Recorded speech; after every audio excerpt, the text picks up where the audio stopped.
Hey guys, welcome to our channel. So in this video I'm going to show you how to find who owns a Shopify store.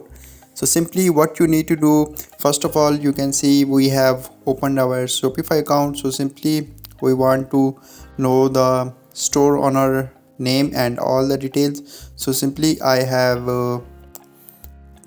this Shopify store name. So I simply type the Shopify store name here in Google search bar. Like I have a store name Ucopia. So simply what you need to do, just type the store name here, and after that type the owner and type the LinkedIn. So add this word keyword here, and now simply press the enter button. So now here we can find the store owner name. So simply open the profile, just click here. So you have to add the LinkedIn name at the end of store. So now here you can see we have found the owner name and all the details here. So in this way you can easily find the Shopify owner.